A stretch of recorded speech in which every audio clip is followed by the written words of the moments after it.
Bonjour à tous, il est presque 9h50, c'est 9h50 le matin en Picardie. Au programme de cette nouvelle émission de ce mardi 20 juin 2017, nous allons parler santé dans notre première rubrique. Nous allons parler de la maladie de Lyme qui est transmise par les tiques. Alors faites attention, effectivement il fait beau, mais faites attention pendant vos balades en forêt. On vous explique tout ça avec le docteur Céline Vaconcin. Dans un deuxième temps, nous allons découvrir comment on fabriquait les cathédrales au Moyen-Âge avec nos invités et l'invité de Rémi Feuillette, car à Laon, on propose des stages aux enfants pour leur apprendre à construire des croisées d'ogives. Et puis pour conclure cette émission, nous rencontrerons des collégiens qui ont monté un projet étonnant et très intéressant autour du handicap des collégiens originaires de Beauvais. Mais pour l'heure, place à la caméra extérieure. On retrouve Thibaut et toute l'équipe de la matinale à Saint-Valery, au milieu de la baie de Somme. Bonjour Thibaut. Bonjour Gontran, bonjour à tous. Émission exceptionnelle aujourd'hui. On est à Saint-Valery, pieds nus. C'est rare qu'on présente l'émission pieds nus. On est pile poil devant la gare du petit train de Saint-Valery-sur-Somme avec derrière, vous le voyez, le quai et toute la grande promenade que l'on va longer dans quelques minutes en bateau. Aujourd'hui, on sort en mer en direct dans cette émission avec un bateau tout neuf, le petit Charcot 2. Regardez comme il est immense, on va le mesurer. Ça fait 1, 2, 3, 4, 5, 6, 7, 8, 9, 10, un petit peu plus de 10 mètres de long. Il est tout neuf, il est arrivé hier de Dunkerque. Philippe Forest, le capitaine, est aux commandes. Bonjour Philippe. Oui, bonjour. Vous êtes prêt à nous emmener voir les phoques? Eh ben on y va, on est parti. C'est une première, on va se promener en direct en baie de Somme et vous nous emmenez à bord de ce bateau qui est tout neuf. Vous êtes tout fiers. Allez, vous êtes plus grand que moi. Et qui fait 11 mètres. 11 mètres, exactement. Allez, Voilà. on embarque, on va faire démarrer le moteur. Vous allez écouter le son de ce bateau lorsqu'il démarre. Ça fait bien envie. Gontran, on se retrouve dans quelques minutes pour sortir de Saint-Valery. Tout de suite, Thibaut, commandant Stubbing de la matinale. Ouais, Allez, c'est l'heure tout de de regarder. suite. Vous l'avez vu, au-dessus de Thibaut, il fait beau, mais de toute façon, ça va être à peu près ça partout en Picardie. Regardez la carte météo pour ce matin. Une carte plutôt sympa avec quelques nuages de traîne autour des soleils. La carte ne va pas beaucoup évoluer dans la journée avec des températures, vous le verrez dans quelques secondes, très très intéressantes. Voilà, peu de vent, quelques nuages, beaucoup de soleil. Et regardez, le thermomètre, lui, il va carrément exploser. Les plus basses, 29 degrés autour d'Abbeville, la douceur maritime. Et puis il va faire très très très chaud dans l'Aisne du côté de Soissons. Voilà, des températures jusqu'à 35 degrés. Donc faites attention, on le rappelle jamais assez. Buvez beaucoup d'eau, mettez des casquettes et puis éventuellement beaucoup de crème solaire. Voilà, bonjour Julien Guéry. Bonjour Gontran. Vous avez rejoint sur ce plateau. Une photo peut-être avec ce beau temps? Écoutez, oui, une photo qui nous a été envoyée par Odile. Alors là, vous nous avez montré quelques nuages, pas un nuage pour elle, ce qui lui a permis de faire une photo où se croisent modernité et patrimoine, une gargouille et un avion. Voilà, je pense que c'est pas la même proportion. Non, c'est vrai, mais c'est sympa. C'est une jolie photo et on remercie beaucoup Odile qui nous envoie très très régulièrement des photos comme ça. On n'hésite pas aussi à vous rappeler que vous pouvez vous aussi nous envoyer vos clichés, l'adresse 9h50 picardie@francetv.fr. Très bien. L'actu à midi, Julien, de quoi parlons-nous? On va parler ambiance rentrée des classes à l'Assemblée nationale. Ah oui. Pour Agnès Steel, Aude Bonneau, François Ruffin, Emmanuel Maquet, Jean-Claude Leclabar, Maxime Minot, qui sont les députés picards et qui vont faire, comme les plus de 350 nouveaux députés, leur premier pas à l'Assemblée. Donc nous suivrons cette première journée où ils vont siéger. Un reportage qui sera signé Rémi Vivenot et Aurélien Barège à découvrir ce midi et ce soir. Leur trousse et leur cartable. Voilà, c'est ça. Et c'est l'heure peut-être de s'intéresser à l'actualité dans la presse hebdomadaire régionale. Alors aujourd'hui, presse quotidienne. Voilà, ouais, aujourd'hui pour on va changer aller un voir peu. du côté de l'Aisne Nouvelle, c'est ça? C'est ça, avec Éric Jonot. Bonjour Éric. Oui, bonjour. À la une, aujourd'hui, dans l'Aisne Nouvelle, un article où vous êtes parti voir si les crèches, les hôpitaux, les maisons de retraite sont bien équipés pour lutter contre la chaleur. Oui, tout à fait. Nous, on n'est pas comme Thibaut, on n'a pas la mer à proximité, donc on a un petit peu de mal à se rafraîchir. On est allé voir dans les endroits sensibles comment ça se passait dans les crèches. Dans les crèches, on est allé chez les bouts de chou à Saint-Quentin où on nous explique que pour les petits, c'est pas forcément évident de leur faire boire de l'eau. Ils aiment encore beaucoup le lait chaud à cet âge-là, donc c'est toujours un petit peu compliqué. Il faut arriver à les convaincre. On est allé à l'hôpital de Chauny où le plan canicule mis en place depuis 2003 a notamment obligé de créer des espaces climatisés et ils sont vraiment les bienvenus, on a pu le constater.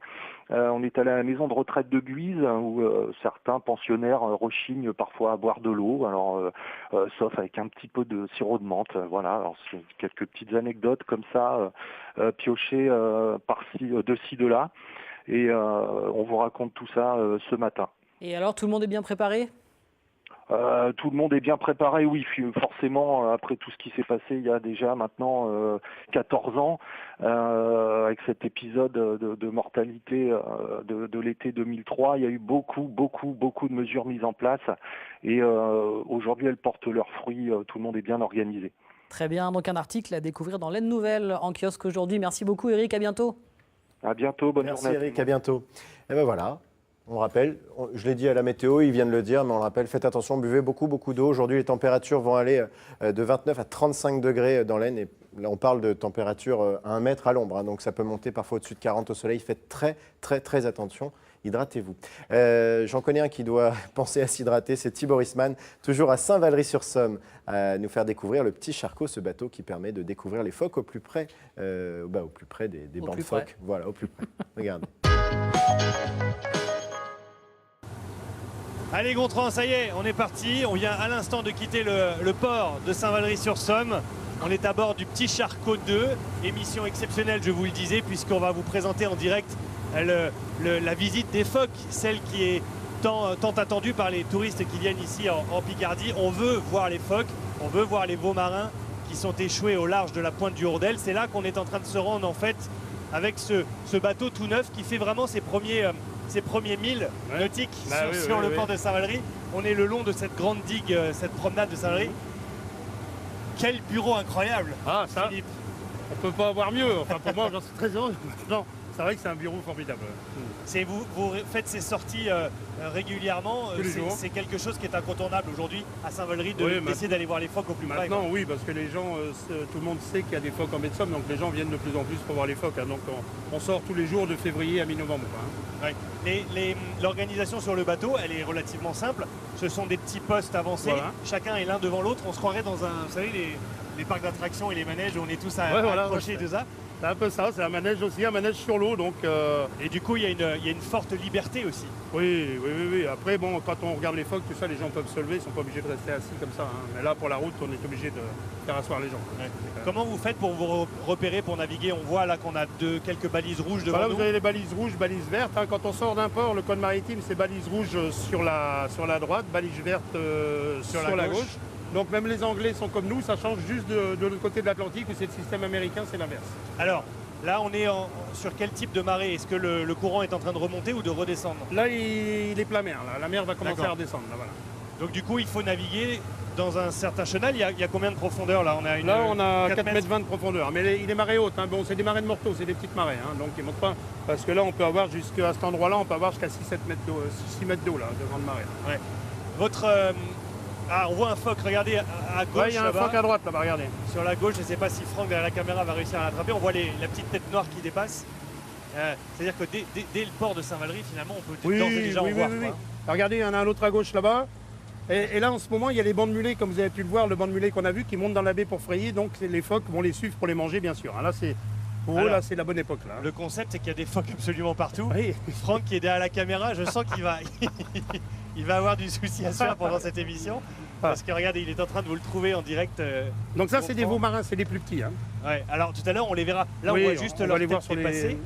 Mais tout à l'heure, ils sont vraiment vautrés. On se croirait sur les plages de Méditerranée, sauf que c'est pas les phoques, c'est les humains. Normalement, ce sera comme ça. Après, c'est des animaux sauvages. Il suffit qu'ils soient dérangés sur les bancs de sable. On a plus de mal à les voir. Mais bon, normalement, ils seront sur les bancs de sable à marée descendante. On va pouvoir un petit peu accélérer puisqu'on est sorti du port. Là-bas, on reconnaît l'extrémité de Saint-Valery. Franck, accroche-toi.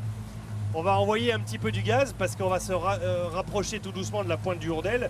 On va écouter le moteur accélérer. Vous allez voir que ça vaut le coup. Tout le monde est prêt, on se tient. Voilà, par contre, il faut vous asseoir quand même. Derrière la caméra, on a Dominique qui tient la lumière. Voilà, il faut s'asseoir là. Voilà. Allez, on envoie là. C'est bon, il faut s'asseoir là s'il veut. On envoie, allez-y. On y va. Allez-y. C'est bon? Ouais. Voilà.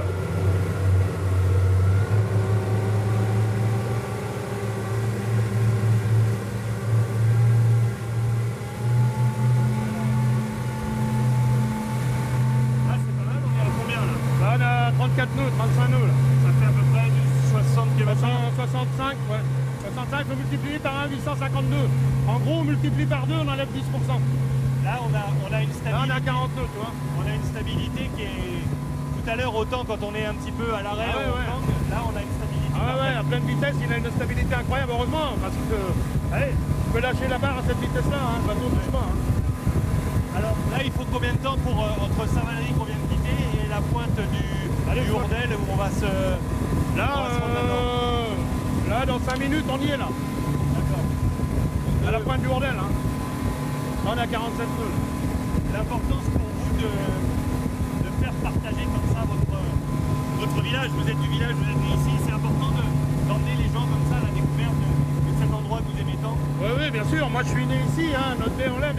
Et on aime la faire découvrir aux gens comme ça. Puis pour connaître que c'est agréable, les couleurs changent tout le temps. On n'a jamais les mêmes lumières. C'est quand même vraiment chouette. Quel que soit le temps, ça vaut le coup d'aller se promener au mer. Ah ouais, ouais.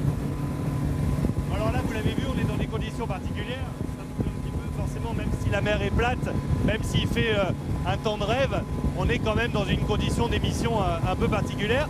Je me demande si c'est pas la première fois qu'on est capable de faire une émission en direct au large de la baie de Somme sur un bateau. Hein. À votre connaissance. Ouais, non, on n'a jamais fait comme ça en direct, on n'a jamais fait. Enfin, pour moi, c'est la première fois qu'on le fait. Ouais. Bon, ça c'est l'autre bateau, ça. C'est le bateau du Crotoy, ouais. Allez, Gontran, on se retrouve dans quelques minutes. On va vous présenter tous ces petits phoques. Si je me lève, vous ne m'entendrez plus. A tout de suite avec les phoques qui sont en train de se bronzer sur la plage au large du Hourdel. A tout de suite, Gontran.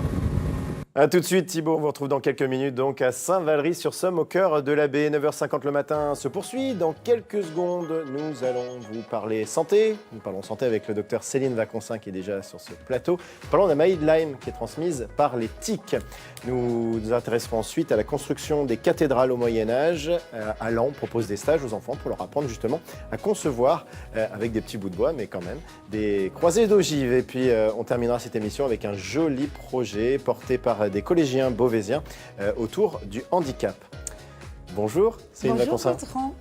Alors c'est la Bonjour, belle Julien. période en ce moment, on a envie d'aller se balader, notamment en forêt, parce qu'il fait tellement chaud qu'on cherche de l'ombre. Et donc on va marcher dans des hautes herbes, et c'est là, malheureusement, qu'on peut se faire attraper par une tique. Alors c'est vrai qu'aujourd'hui, il y a quand même une recrudescence. Je trouve que de plus en plus de gens sont au courant de cette maladie, qui est donc la maladie de Lyme, qui est liée en fait à la morsure par des tiques. Donc effectivement, c'est lors de balades en forêt, généralement du printemps à l'automne. Et en fait, cette tique, lors de la morsure, va transmettre une bactérie et qui va donc provoquer cette maladie de Lyme. Donc la tique, elle s'accroche. Elle s'accroche, elle mord. Elle mord, elle C'est va quoi? en Elle fait va aspirer le sang aspirer le sang, elle va transmettre de la salive contaminée et c'est lors de cet échange. Donc c'est vrai que ça nécessite en fait un temps de contact quand même de 24 heures sur la peau. C'est pour ça qu'on conseille en fait de s'inspecter après les balades pour retirer le plus rapidement possible en fait les tiques. Déjà peut-être ne pas trop lui fournir l'occasion, éviter de se balader en tongs et en short. Quoi, Effectivement, on reprend les bonnes mesures de prévention qui dit qu'il faut se couvrir donc lorsqu'on se balade, c'est-à-dire pantalon long, manches longues. On n'hésite pas non plus, alors c'est pas très esthétique, mais à mettre le pantalon dans les chaussettes pour éviter toutes les zones de contact. On s'habille de façon avec des tenues claires pour justement repérer le plus rapidement possible en fait les tiques. On inspecte les adultes, les enfants dès qu'on rentre. On regarde partout, même au niveau du cuir chevelu, parce qu'on a quand même constaté que les morsures étaient plus ou moins indolores. Donc on se rend compte de rien du tout. Et en fait, 48 heures après, il peut apparaître une lésion dermatologique rouge. Je crois que Julien avait une petite photo. Voilà. Mais cette lésion-là donc, peut apparaître 48 heures après et peut apparaître aussi jusqu'à 1 mois après le contact. Alors, juste avant de poursuivre, pour rassurer nos téléspectateurs, toute morsure de tique n'est pas porteuse de la maladie de Lyme. Effectivement. On n'est pas sur... on n'est pas du 100% ni quoi que ce soit. Sauf qu'aujourd'hui, on ne peut pas détecter à l'œil nu quelle tique est porteuse de la bactérie et quelle tique Donc, ne ces photos Donc, permettent d'être attentifs. Voilà. Si vous voyez ça. Est-ce qu'il y a des zones du corps que les tiques Les zones privilégient découvertes De façon générale, on peut en avoir un petit peu partout. Alors, si on a une morsure là, enfin voilà, moi je sais qu'on peut vraiment en trouver partout. Donc, il faut vraiment s'inspecter partout. Ce qu'il faut faire de toute façon, c'est que dès qu'il y a une lésion comme ça qui apparaît, il faut consulter son médecin. On ne commence pas du tout à essayer de se traiter toute seule ou quoi que ce soit. On va voir son médecin parce qu'en fait, c'est une maladie un petit peu insidieuse. Et donc ça, c'est la phase primaire, c'est l'érythème migrant. C'est un érythème, donc c'est une rougeur qui va grossir, Ça ressemble presque à un coup, on a l'impression qu'on s'est pris un bleu. Enfin, là, sur la photo, ça... Oui, c'est rouge, c'est blanc et il y a un halo un peu plus cercle, voilà, c'est ça. rouge Ça autour. Ça s'étend, effectivement. Et donc ça, c'est la phase primaire. Et ça peut s'arrêter là. Mais si on ne fait rien, ça peut évoluer donc en phase secondaire où on peut, en fait, quelques semaines, quelques mois, voire même 20 ans après, avoir des symptômes. Donc ça, c'est la tic. Avoir des symptômes neurologiques, ou de fatigue ou de douleur articulaire, de douleur musculaire, Ces symptômes apparaissent faciale. après la zone rouge ou c'est à peu près concomitant? Non, ça peut arriver après. C'est forcément après, de toute façon. D'accord, on commence par voir les signes. Relativement proche, ou ça peut apparaître 20 ans après, d'où la difficulté, en fait. Il faut vraiment y penser, en fait, à cette maladie, puisqu'en fait, lorsqu'on est dans une phase secondaire, donc avec tous ces symptômes divers et variés, et puis qui sont individuels, que le voisin ne peut très bien ne pas avoir, il faut y penser, effectivement, faire une recherche au niveau d'une prise de sang pour voir si on est contaminé ou pas. Et justement, je vais chez mon médecin et il me fait faire la sérologie, on constate la maladie de Lyme. Qu'est-ce qui va se passer? Si vous avez des symptômes, donc il va falloir vous traiter. Après, quels sont les symptômes que vous avez? Si ce sont des douleurs, si ce sont des troubles neurologiques, si ce sont des troubles cardiaques, des troubles digestifs, des troubles gynécologiques aussi. Tout va dépendre, en fait. C'est vrai que là, il n'y a pas vraiment de traitement clé. Ce qu'il faut, de toute façon, c'est se dire que c'est lié à une bactérie, que le traitement du départ, ce sont des antibiotiques. Donc, dès qu'il y a l'érythème et qu'on a qu'il y a eu comptage avec une tique, on traite pendant 3 semaines les enfants, les adultes. Et après, donc, ça peut être plus long, voire plusieurs mois. Est-ce que, par exemple, sur un groupe, une famille, mettons, on va se balader en forêt, on constate un enfant ou une personne mordue, est-ce qu'on va traiter tout le monde? Non, il n'y a pas de contamination interindividuelle. D'accord. Ce qu'il faut savoir, c'est que justement sur cette photo-là, on se balade aussi en forêt avec nos animaux de compagnie. D'accord? Donc il n'y a pas de contamination homme-humain. Le problème, c'est qu'il faut penser quand même à inspecter également les animaux parce qu'ils peuvent véhiculer aussi une tique porteuse de la maladie et donc l'amener dans votre cocon familial qui peut aussi vous piquer et voilà. Une dernière question, j'ai fini ma balade, j'ai une tique sur moi, qu'est-ce que je fais? Donc l'idéal, c'est d'avoir un tire-tique qu'on trouve en pharmacie ou je pense même peut-être en grande surface. Un petit crochet en plastique. Un petit crochet. L'important dans tout ça, c'est de retirer la tête aussi, parce que si vous laissez la tête, il va y avoir de la contamination, la tique va avoir peur. La tête, c'est pas ce qu'on voit sur la photo. Non. Ça, c'est le corps. Je pense que Julien avait une photo un peu plus grande. Voilà, la tête, c'est vraiment la petite, le petit bout, et ça reste accroché dans la peau. Ça reste accroché. Donc le tire-tique, on le prend, on évite tout ce qu'on a pu entendre avec l'éther et tout ça pour endormir la tique, ça ne fonctionne pas. Au contraire, il peut décharger et remettre de la salive. Donc on utilise cet instrument comme ça, on ne tire pas, on tourne. Et ça part tout seul. Bon, et si nous n'avons pas ça, bien sûr, avec une pince à épiler. Voilà. Merci beaucoup, Céline. Merci les garçons. Tous les détails de cette chronique sont évidemment à retrouver sur le site internet hdf.france3.fr, rubrique 9h50 le matin. En tout cas, ne vous empêchez pas de faire des balades. C'est pas, tout à fait. Voilà, il faut continuer et profiter de ces beaux jours, comme on dit. On va aller retrouver Thibaut du côté de Saint-Valery, en baie de Somme. Il est toujours, regardez, sur la plage. Regardez cette image. On est en direct.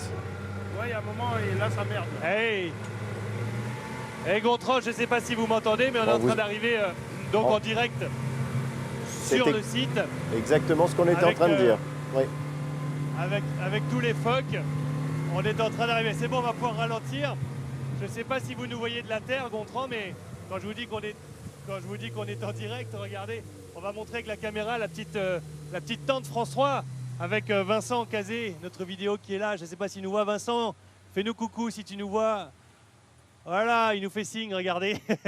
On est vraiment donc en direct ici avec le petit Charcot 2. Je vous rappelle que c'est ce joli Zodiac qui fait 11 mètres de long. C'est marqué là, le petit Charcot 2. On est parti de Saint-Valery tout à l'heure, sur les coups de 9h30 à peu près, 9h45.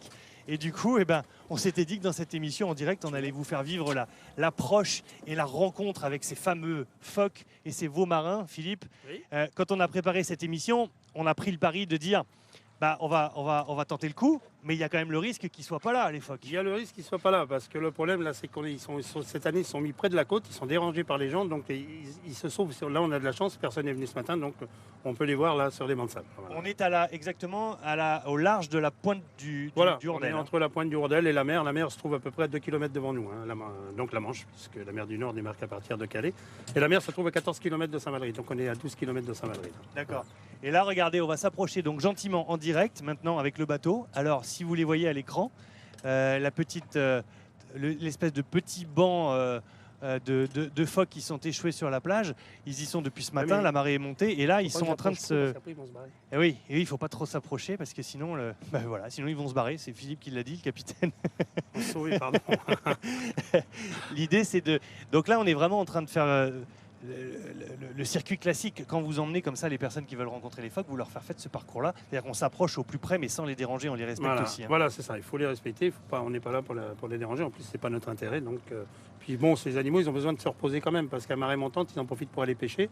Et là, marée descendante, comme vous voyez, ils viennent sur les bancs de sable pour se reposer, digérer et faire de la graisse pour l'hiver. Alors là, on voit il y a pas mal de phoques femelles avec les petits. Là, je crois qu'on en voit un qui bouge. Oui, d'ailleurs. Sur la gauche.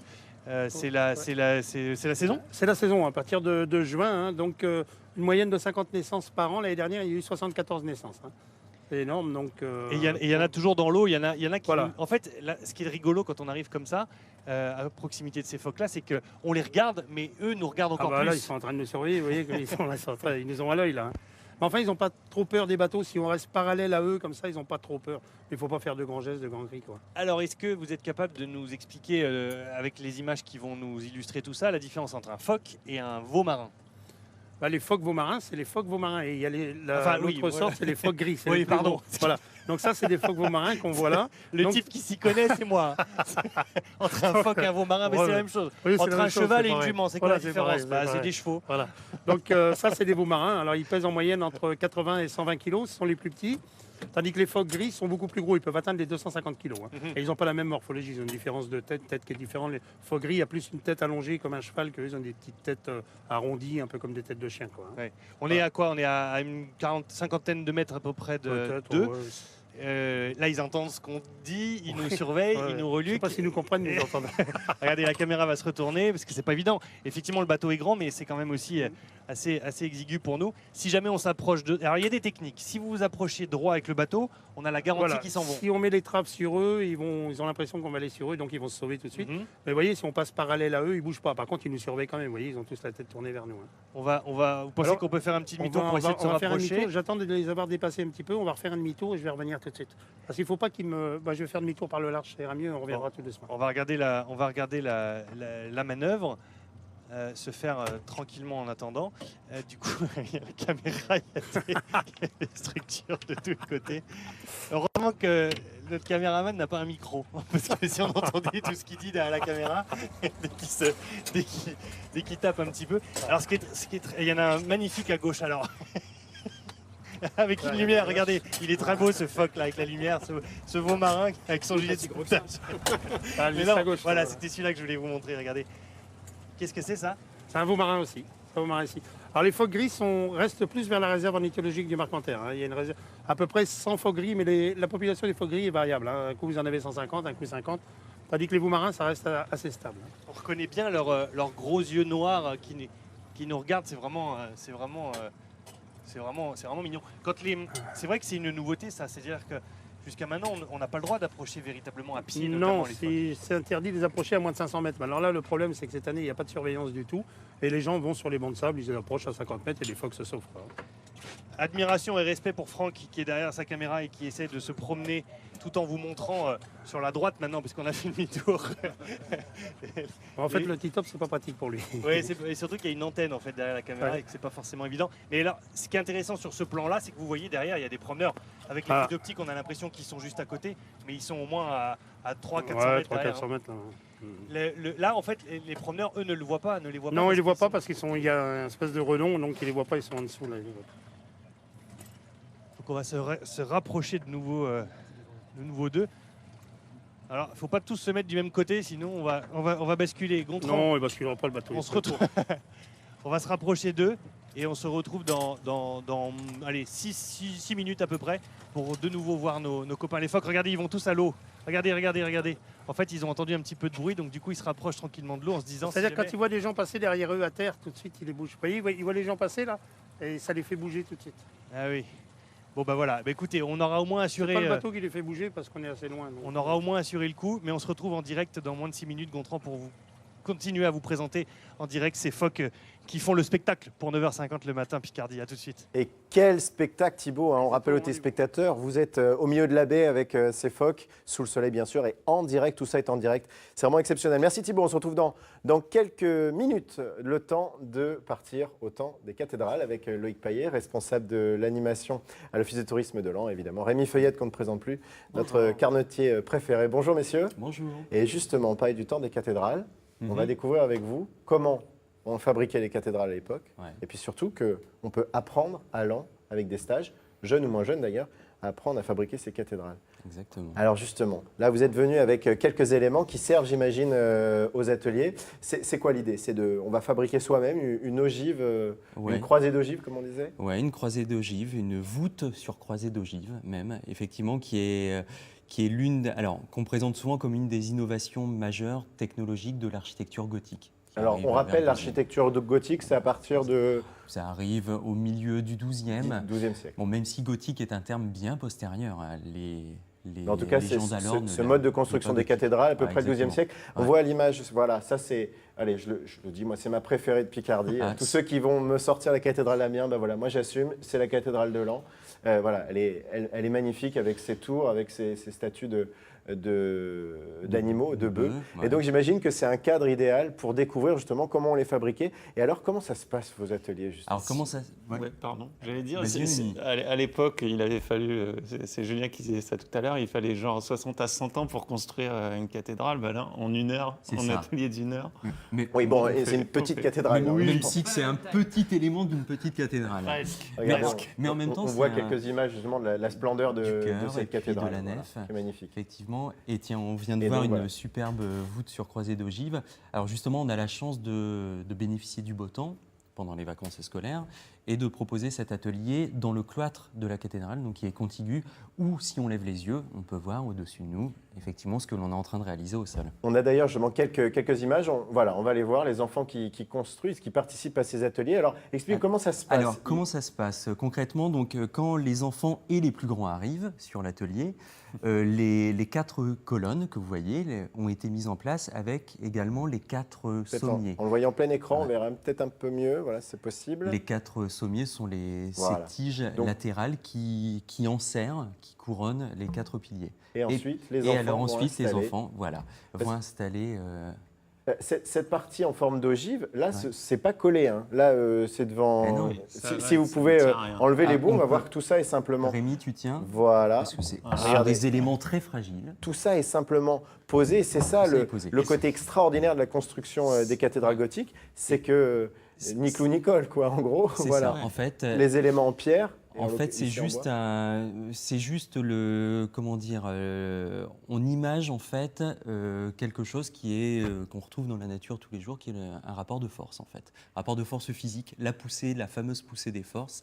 Et c'est vrai que je disais tout à l'heure, c'est une innovation donc de cet âge gothique, même s'il avait été un petit peu anticipé avant au roman, mais surtout la grande innovation de l'âge gothique, puisque on essaye justement de supprimer le rapport de ces forces sur les murs, on va la faire reposer sur des piliers, les colonnes. Voilà. Et donc, on crée ce qu'on appelle des forces de contrebutement, les fameux contreforts, les arcs-boutants. Qu'est-ce qui plaît aux enfants? Alors, et puis aussi, on l'a dit, aux moins jeunes, parce que c'est ouvert à tous, mais Mais au départ, c'est quand même les enfants sont la cible idéale pour ce genre d'atelier. Qu'est-ce qui leur plaît à ces enfants? Ils comprennent la logique historique ou ils sont encore dans le jeu de construction? Non, parce qu'effectivement, le guide qui accompagne à l'atelier, la mise en place, et puis le déroulement, parce qu'il y a tout un ordre, vous avez vu, à respecter de mise en place de pièces pour arriver justement à cette fameuse clé de voûte. Voilà, si on voit l'image, c'est la pièce que je tiens en main, le point, sur la caméra au-dessus de moi. Voilà. Ultime. Si on voit dans ma main. Et voilà. Je pense que ce qui leur plaît... Ça, c'est la clé d'ogive. Ouais. C'est ça, c'est cette dernière pièce, vous voyez, elle est légèrement arrondie, qui a tout en haut, ouais. Et c'est celle qui tient tout l'ensemble. C'est celle qui tient tout. Voilà, ça, je dirais que c'est pour la croisée d'ogive. La grande clé. Et puis ça, c'est le claveau. Le claveau, c'est un terme latin, ça veut dire petite clé. Voilà. C'est un assemblage de petites clés sur les nervures pour au final poser cette clé de voûte, la grande clé, et qui tient tout l'ensemble. Et donc, pour revenir à la question, je pense que les enfants sont impressionnés, effectivement, ils comprennent, ils saisissent avec une maquette à leur taille. Ils comprennent en fait que l'équilibre de ces forces, de ces forces de poussée, et puis qu'on en arrivait justement à mettre en place des blocs de pierre, je vous rappelle quand même, qui pesaient des centaines de kilos. Hein, on est d'accord. Est-ce que justement, après avoir fait l'atelier, ils regardent la cathédrale différemment? C'est un peu le but, effectivement, parce que l'accompagnateur ou le guide qui est là pour assurer, pour tutéler l'atelier, justement glisse des informations sur la construction, le contexte de construction des cathédrales au XIIe siècle, les chantiers de construction, parce que c'est vrai que c'est une histoire, on s'imagine mal. Par exemple, on imagine mal, ou les enfants imaginent mal qu'à l'époque, il y avait déjà des échafaudages. Des échafaudages en bois, en fait, qui montaient le haut de ces cathédrales. Je vous rappelle que la cathédrale de Laon, pour la citer, culmine à 60 mètres au-dessus du parvis. Donc vous imaginez un peu les structures très, très importantes qu'il fallait mettre en place, en sachant que les pierres venaient soit du sous-sol, soit des alentours. Rémi, rapidement, c'est ouvert à tous, c'est pendant les vacances scolaires? Oui, c'est pendant les vacances scolaires, tous les mercredis. De 7 à 77 ans, voire plus. Voilà. Parce que là, tout le monde s'y retrouve. Hein, le petit côté magique d'assembler soi-même la voûte et d'avoir à la fin quelque chose qui tient sans soutien. C'est ça. Et ça tient la plupart du temps. Il y a très peu d'échecs, je tiens à le rappeler. Quand même. Écoutez, tant mieux. C'est 6 € par enfant. Sur réservation, on appelle l'Office de tourisme de Laon. Exactement. Voilà. Toutes les informations sur notre site. Et sur le site aussi, tourisme-paysdelan.com. Vous pouvez s'inscrire également. L'URL, l'adresse, c'est... Pardon, www.tourisme-paysdelan.com. Et ben voilà. Elle est là. On trouve toutes ces informations, évidemment, sur notre site aussi. On renverra, pour ceux qui n'ont pas retrouvé, hdf.france3.fr. Merci, messieurs. Merci. Et puis, écoutez, peut-être en septembre, on verra si vous avez, Rémi, si vous avez bien appris vos stages. Il y a une nouvelle cathédrale qui va apparaître en Picardie. Merci à vous. Julien, une petite photo avant de retourner en baie de Somme? Une photo de Saint-Valery-sur-Somme. Et ben voilà. Signé Julie. Ça, si ça, c'est par accord. Merci Julie. L'adresse 9h50 Picardie, @francetv.fr. Allez, on retrouve Thibaut, le commandant Stubbing de la matinale, sur son petit charcot au large de Saint-Valery-sur-Somme.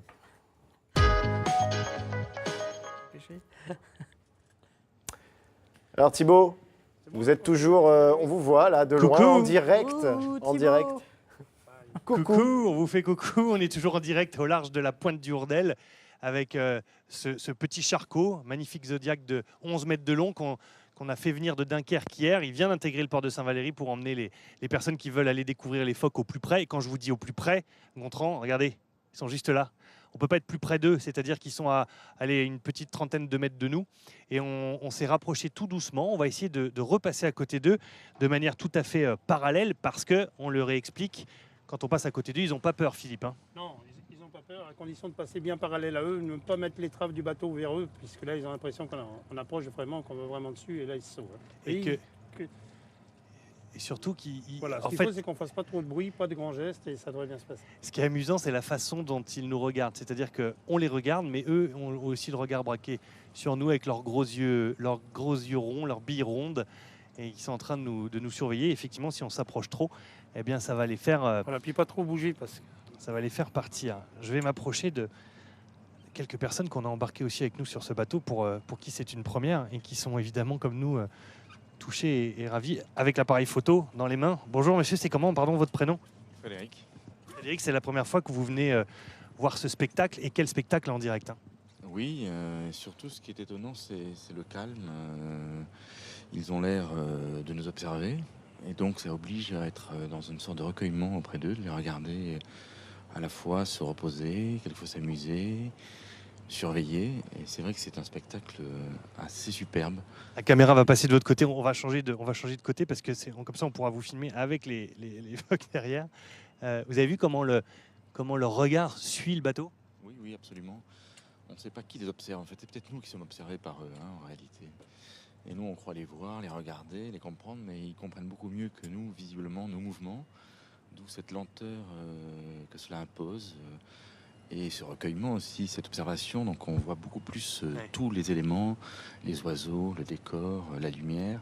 Et c'est ça qui rend en fait cette balade extraordinaire, parce que elle nous sort de notre environnement, elle nous oblige à tout observer. Merci pour ce petit mot très calme en direct ici. On va continuer aussi à parler de ces phoques. Bah, tiens, c'est pareil. C'est comment votre prénom? Arnaud. Arnaud, c'est un spectacle incroyable. Ah, c'est unique. C'est unique. On est dans un lieu qui est magnifique, et avoir le privilège d'être aussi près de la nature, en plus avec un temps extraordinaire là, en ce moment, c'est magique. C'est un cadeau. Merci Philippe de nous offrir cette émission en direct avec votre petit Charcot. Un mot sur le village préféré des Français. Philippe, on vous a vu défendre Saint-Valery-sur-Somme de manière impériale. Comment vous avez vécu cette émission? On va vous voir avec Stéphane Bern pendant cette émission. On a terminé deuxième, vous avez terminé deuxième. C'est quand même une belle perf. Bah oui, c'est une belle performance, c'est déjà pas mal. Bah, premier, ça aurait été mieux, mais bon, c'est comme ça. C'était important de parler de votre village. Vous êtes valéricain. Oui, je suis valéricain, je suis né à Saint-Valery. C'était important pour vous de mettre à l'honneur. Et c'était important pour vous de mettre à l'honneur ce village comme ça à la télé sur France 2. Ouais. Attendez, j'ai bougé parce que j'entends pas bien. Avec les moteurs, j'entends rien derrière. Je dis c'était important pour vous de faire vivre ce village à la télé, d'en parler comme ça à la télé de manière nationale. Ah bah bien sûr, c'est toujours agréable de faire valoir son village comme ça. Hein. Et puis surtout que c'est quand même magnifique notre coin, donc il faut le faire connaître et que les gens viennent au maximum nous voir. Hein. Très bien. On va montrer aussi d'autres images qu'on a tournées hier, quand on est venu faire un petit repérage technique. Parce que là, vous le voyez, là, si on retourne sur le banc de sable, on voit que la marée est extrêmement haute. Hier, elle était plutôt basse. Et du coup, on a une autre image à vous montrer sur le fait qu'il y a vraiment une promiscuité entre les gens qui viennent sur la plage et les phoques. Enfin les phoques ou les veaux marins, parce que j'ai toujours pas très bien pigé la différence, mais un jour ça viendra. Et c'est vraiment, ils sont là en permanence. Philippe, pour terminer, ils sont jamais au même endroit finalement ces phoques. Là ils sont au large de la pointe d'Urdel, mais il y a quelques mois ils étaient au large du Crotoy par exemple. Oui, l'année dernière ils étaient de l'autre côté vers la réserve ornithologique du Marcanterre. En fait ils suivent le chenal. Vous voyez, le chenal l'année dernière passait par là, et ils se mettent au bord du chenal pour pouvoir se sauver en cas de danger. Ils restent toujours à côté de l'eau, comme ça en cas de danger il faut se sauver tout de suite. Et là les veaux marins ont suivi le chenal qui repasse cette année ici, tandis que les phoques gris sont quand même restés de l'autre côté. Il y a toujours un cours d'eau, donc les phoques gris sont restés de l'autre côté. D'accord. Et ça, c'est vous qui les découvrez en fait au fur et à mesure des sorties. Ouais, au fur et à mesure des sorties, on les voit. Après, c'est réparti. Il y a plusieurs bancs. Hein. Vous avez un autre banc là derrière, il y a un autre banc dans le milieu. Ils se répartissent par petits groupes, d'une centaine quoi, à peu près. Hein. Et si vous nous regardez et que vous êtes inquiet aussi de nous voir comme ça en bateau, sachez qu'on respecte évidemment le règlement, c'est-à-dire qu'on ne s'approche pas à une certaine distance des animaux, qu'on ne les nourrit pas, c'est interdit. Non, exactement, on ne les nourrit pas, c'est interdit. Et que c'est uniquement ce qu'on a vu là, c'est-à-dire on passe à côté plusieurs fois, on les regarde et au bout de 2-3 passages, vous comprenez aussi qu'ils en ont marre et que du coup il faut rentrer. Oui, bien sûr, on n'insiste pas. Hein. De toute façon, nous on ne les dérange pas en bateau, vous voyez, vous l'avez vu, ils n'ont pas peur de nous, hein. Ils nous regardent passer, puis après ils s'habituent à nous. Mais ils vous connaissent, hein? Oui, ils nous connaissent. Les gars, c'est Philippe qui arrive, c'est bon. Le plus gros problème, c'est quand les gens arrivent à pied, parce que là ils ont peur et ils se sauvent tout de suite. Hein. Mais non, nous, on essaie de pas les déranger. Hein. De toute façon, allez, faut les laisser tranquilles. Gontran, regardez, on se quitte sur cette image et puis on se retrouve dans 2 minutes pour le mot de la fin. Tout de suite en direct ici au large du Hourdel. Au large, en direct, on s'en lasse pas de cette image, vraiment. Là, merci on peut saluer toute l'équipe qui réalise cette émission exceptionnelle au cœur de la baie de Somme à Saint-Valery. A tout de suite Thibaut pour le mot de la fin. Entre-temps, on va rencontrer des collégiens et leur principal. Ils sont alors Cléophée. Ça, c'est quand même le plus joli prénom de la saison, avec Thomas à côté, c'est pas mal non plus comme prénom. Et Nathalie, leur principale. Merci, bonjour, vous êtes élève au collège Jean-Baptiste Pellerin à Beauvais, dont vous êtes le prof principal adjoint. Et vous êtes venu nous parler de ce projet que vous avez lancé de vous-même. C'est un projet vraiment initié par vous et quelques camarades autour du handicap. L'idée, au départ, c'est que vous avez, je crois, une camarade qui s'appelle Anna, qui est elle-même en situation de handicap, et vous avez souhaité vous intéresser à cette question. Cléophée, ça part comment? C'est une discussion discussion entre copains et copines? Oui, c'est ça en fait. Donc on a un groupe de 7 personnes, on est tous en 4e sauf Thomas qui est en 5e. Et du coup, Anna elle est venue nous voir et elle nous a parlé, elle nous a dit bon bah j'ai envie de faire une sensibilisation aux élèves de 6e de notre collège. Et du coup, elle nous en a parlé, on a dit ouais c'est une super idée, c'est génial. Et du coup, c'est parti comme ça parce qu'en fait, en plus de porter son handicap, elle doit gérer les moqueries. On la voit à l'image, hein, c'est ça. Oui, c'est ça. Voilà, c'est Anna elle-même. qui est donc en fauteuil roulant. Et donc, oui, je te laisse continuer. Mais elle doit gérer les moqueries et en plus le regard des autres qui est assez compliqué. Voilà. Donc en fait, l'idée, c'est quoi? C'est déjà vous-même de vous renseigner sur cette question. Thomas, tu te sentais sensibilisé à cette question? En fait, elle a décidé de faire le projet et en fait, après, elle nous a invités à l'accompagner à faire le projet. Et du coup, nous, on s'est dit oui, pourquoi pas. Et au départ, ça partait pas forcément sérieusement, si, mais pas trop. Et du coup, à la fin, c'est vraiment devenu un beau projet qui s'est bien terminé. Alors justement, Cléophée, quel est ce projet exactement? C'est d'aller expliquer, parler du handicap aux élèves de 6e, c'est ça? Oui, c'est ça. En fait, ça se fait en plusieurs phases. Tout d'abord, Anna présente la définition du mot handicap avec son origine du mot. Puis après, il y a une partie sur les différents types de handicap, le handicap moteur, le handicap auditif, le handicap visuel et le handicap mental. Après, il y a une partie sur les différents métiers qui peuvent aider les personnes atteintes d'un handicap. Après, il y a la relation aux autres que Thomas présente. Alors, justement, on va voir quelques images parce que ça s'est passé la semaine dernière. C'est entre le 12 et le 16 juin. Thomas, Exactement. on va voir quelques images que vous avez envoyées. Voilà, concrètement, vous êtes devant votre PowerPoint et vous parlez à ses camarades. Comment ça s'est passé, Thomas? Quelle a été Là, c'est Anna, j'imagine? Oui, c'est Anna. Voilà. Quelle était la réaction de ces jeunes élèves de 6e à vos exposés? Ça dépend des classes. Les premières classes, ça va, il y avait beaucoup de participation. Mais après, il y a des classes, vraiment, c'est compliqué. Il y en a, ils ne participent pas. Il y en a, limite, ils s'endorment. C'est vraiment compliqué, quoi. Mais c'est pas facile de présenter. Hein, non, c'est compliqué parce que quand on fait quelque chose et il y a personne qui réagit, c'est compliqué. On se dit qu'on a peut-être mal fait. Après, c'est compliqué, mais ça va.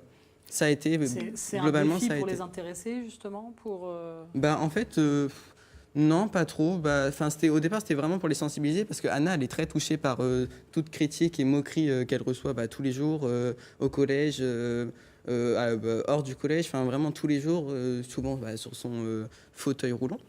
Voilà.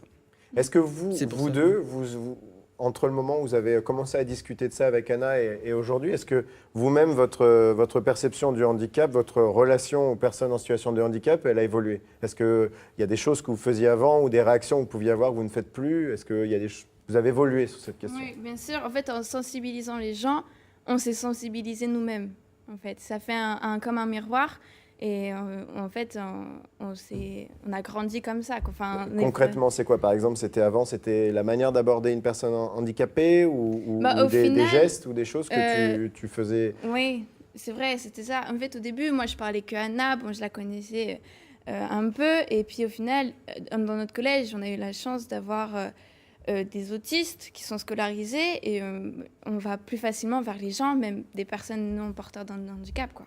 Donc il y avait une appréhension qui a été dépassée grâce à ce travail. Ouais. Après, l'appréhension n'était pas vraiment très grande parce que nous, on avait l'habitude, dans notre ancienne école, on avait des personnes qui étaient en situation de handicap. Du coup, ça allait à peu près. Déjà un petit peu sensibilisé. Nathalie, c'est important. On rappelle que ce projet, il n'est pas dans un cadre scolaire. C'est les élèves eux-mêmes qui ont décidé de se lancer là-dedans. J'imagine que vous, principal adjoint, de voir des élèves qui décident de se prendre en main pour un projet comme ça, c'est exceptionnel. C'est formidable, c'est exceptionnel en effet. Dès le mois de septembre, le groupe de 7 élèves est venu nous rencontrer, Monsieur Rochard, le principal, et moi-même, pour nous demander l'autorisation de se réunir tous les midis, enfin pas tous les midis, 2 fois par semaine en fait. Afin de mener à bien un projet H. Donc au départ, on ne savait pas bien nous-mêmes ce que ça allait donner. Et puis petit à petit, ils nous ont présenté leur projet. Ils ont contacté, donc eux-mêmes ont fait toutes les démarches. Ils ont contacté l'APF, l'Arche, ils ont fait venir des personnes. Alors l'APF, l'association Des paralysés de France. Tout à fait. Voilà. Et puis les personnes qui au quotidien suivent Anna, ergothérapeute, psychomotricienne, éducatrice. Donc ils ont partagé avec tous ces gens-là, ils nous en ont rendu compte évidemment, et on les a simplement guidés. Moi, la seule chose que j'ai pu faire, c'est leur donner une salle dans laquelle ils pouvaient se réunir chaque semaine, et puis avec la professeure documentaliste, les aider à la réalisation du diaporama. Mais sincèrement, on n'a pas fait grand-chose. Ce sont vraiment eux qui sont à l'initiative et qui sont les porteurs du projet complètement. Alors un projet qui va se poursuivre dès mardi prochain, hein, le 27 juin, parce que vous là, pendant la semaine, vous avez proposé vos explications, votre sensibilisation aux élèves de 6e, mais vous allez élargir un petit peu votre public mardi, hein, c'est ça Thomas? Oui, en fait, mardi, on va faire une autre sensibilisation, mais auprès des adultes, des adultes, aussi des 6e, des 5e et des 4e, pas 3e parce qu'ils ne sont pas là. Et de tous leurs proches, en fait, c'est pour montrer aux parents ce qu'on a fait voir à leur, ce qu'on a montré. Vous avez montré à leurs enfants. Ce qu'on a montré à leurs enfants et si ça pouvait les intéresser ou pas. Et on fera une simulation de handicap. Par exemple, on louera des fauteuils roulants. On nous les prête. On nous les prête. Voilà. Et donc, les gens pourront se rendre compte de ce qu'est la vie au quotidien pour une personne handicapée. Voilà. Merci beaucoup Cléophée, merci beaucoup Thomas, merci beaucoup Nathalie d'être venue nous présenter ce projet H. Julien, une petite photo avant de retourner en baie de Somme éventuellement. Alors, je voudrais juste qu'on fasse une ou deux comparaisons. C'est Saint-Valery-sur-Somme, à nouveau. C'est Vincent qui nous a envoyé cette photo. Voilà. Et là, c'est Thibaut. Voilà. Donc c'est à quelques minutes d'intervalle, il y a un peu plus de lumière, hein. Je ne sais pas si on voit la différence. Voilà. En fait, c'est Thibaut qui a pris la photo avant de partir sur le bateau, avec Vincent également qui réalise l'émission. Merci à eux de nous avoir envoyé ces clichés. Vous voyez, il fait très très beau à Saint-Valery-sur-Somme. Bon, de toute façon, c'est partout pareil en Picardie. Regardez la carte météo qui s'affiche à l'écran.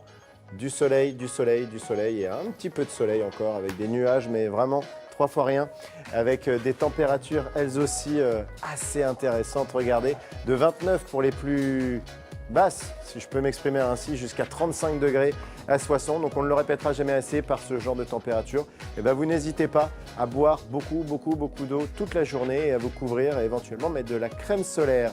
Julien, à midi. À midi, ce sera ambiance presque rentrée des classes, puisque les députés picards font leur rentrée à l'Assemblée pour la première fois, comme Agnès Thiel, Aude Bonneau, François Ruffin, Emmanuel Maquet, Jean-Claude Leclabar, Maxime Minot. Voilà, donc on va suivre avec Rémi Vivenot et Aurélien Barège, deux journalistes de la rédaction, leur première journée dans l'hémicycle. Voilà, tout ça à découvrir ce midi dans le journal de France 3 Picardie. Allez, on retourne du côté de Saint-Valery-sur-Somme. Retournez Thibaut pour le mot de la fin. Avec ce mot de la fin, ce sont les yeux de la fin. Regardez ces petites billes noires et rondes qui nous regardent et qui se demandent ce qui leur arrive alors qu'on est simplement en train de les mettre à l'honneur à la télé en direct sur France 3 Picardie. Ils nous regardent mais ils ont peur. Je ne sais pas si vous le voyez, on aperçoit un tout petit bébé qui est à l'extrême gauche. Là, il a juste le flanc qui dépasse. C'est pas évident de le voir et d'arriver à le filmer, mais je peux vous dire que tout le groupe est autour. Merci Philippe de ce beau cadeau que vous nous avez fait, de nous avoir emmenés ici. Et sachez que ce sont des visites que vous pouvez faire vous-même si vous souhaitez venir à Saint-Valery. Il faut s'y prendre un peu à l'avance, il faut regarder sur le site internet pour réserver aussi évidemment. Voilà, mais c'est une bien belle promenade. Merci beaucoup. De rien, merci à vous. On se quitte sur cette image. Gontran, pour vous dire que demain, mercredi, pas d'émission évidemment, mais qu'on se retrouvera nous jeudi, toujours en direct, sur un autre bateau électrique. Celui-là, on sera à Long pour découvrir un petit peu le charme de ce petit village perché à quelques kilomètres entre Amiens et Abbeville. Et on ira se promener avec les bateaux électriques. L'image de fin, ce sont ces phoques. Et on se quitte en image. Merci à toute l'équipe. Merci à Vincent qui est sous sa petite tonnelle là-bas et qui nous a assuré de superbes images. Et à tous les gars qui sont ici, Dominique, Julien, Francky et Julie. On a embarqué Julie, notre maquilleuse aussi, qui est avec nous. Merci à tous et à jeudi 9h50. À jeudi Thibaut, vraiment, on ne s'en lasse pas de vos images et on rappelle à tous les téléspectateurs, cette émission a été réalisée en direct. Ça se passe vraiment en ce moment même au cœur de la baie de Somme. Thibaut est donc sur le petit charcot. Si comme lui vous voulez découvrir les phoques dans la baie, vous pouvez aller sur le site internet justement où vous pourrez réserver. On va voir ce site internet qui s'affiche, bateau de la baie de Somme, le petit charcot, 12 places. N'hésitez pas à aller vous aussi profiter de ce spectacle naturel exceptionnel. Voilà. Julien, une dernière photo peut-être? Une petite annonce à faire de la part de Steve. Allez, avant de se qui vous quitter. propose un petit carnaval du côté d'Albert le 25 juin. Voilà, une animation qui est proposée par son association. Autour, on l'imagine, des personnages de Walt Disney. Cette émission s'achève. On se retrouve donc jeudi matin 9h50 sur France 3 Picardie. Bonne journée à tous.